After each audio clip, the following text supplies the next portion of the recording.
Okay, now let's take a look at how you can add the vendor into QuickBooks. Right. So depending on your QuickBooks desktop setup, what you can do is you can go to your company homepage, and at the top you will find a menu that says vendors. Click on vendor center. So we'll be going through that entire window. Now here you see we don't have any vendor added right now, so we don't have a list, be it for their names or transactions. Everything is blank, right? So we'll have to add a vendor into this.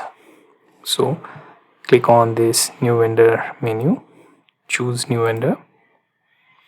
Now here we will be adding vendor name. So let's say I am adding Shopify as my vendor, opening balance with 0 as of now, right? So company name, we adding Shopify LLC, right? We can add phone or ignore them, right? All of this is optional. If it requires you to add that, you can do so. There is also address option, built from Shopify LLC, right?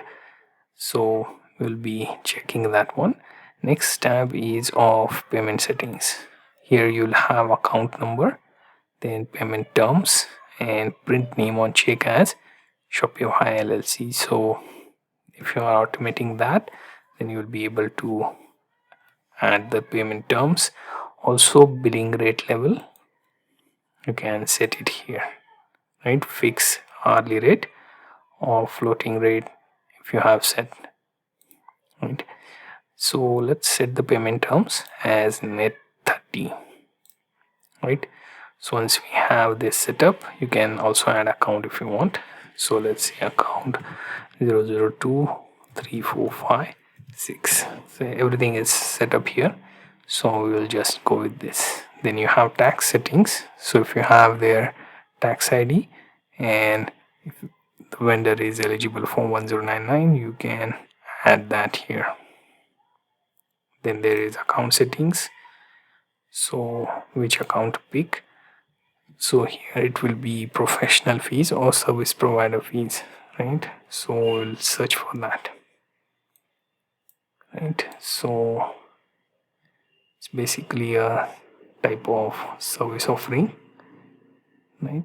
So you can go with expense as professional fees, right? Or computer internet expenses, right? Or you can ask my accountant other expense if you don't know about the type of vendor you have, right? And if there are fluctuating fees, you can go with this option, or simply estimates. So I'll be going with, let's say, computer and internet expenses, right? So select that. You can select multiple if you want. Simply choose from this menu, right? And then there is also option of additional info, where you have this vendor type, right? So set it as service provider. You can also define the field, right? You will go through that next time, right? So for now, just click OK, and you have one vendor here. Then you can add more, and they will be displayed here. So whenever you perform any transaction with them, let's say on bill payments, okay, you need to have a valid bank account. If you want to set up, you can set, click create now, and you will have to set one bank account, right? So let's say I have bank account name and Mr.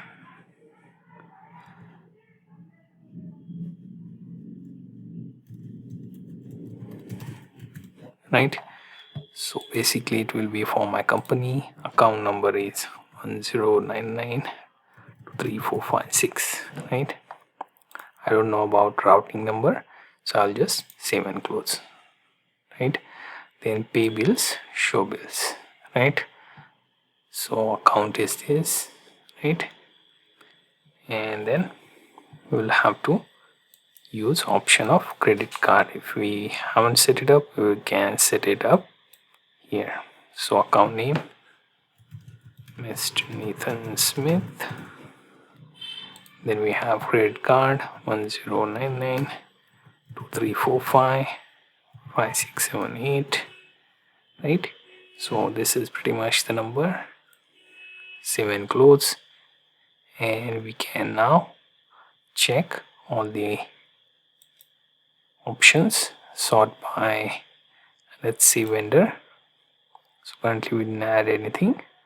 So as you have your pending bills to be paid, you will be seeing the list here, right? So things you can do with that vendor and their respective account, right?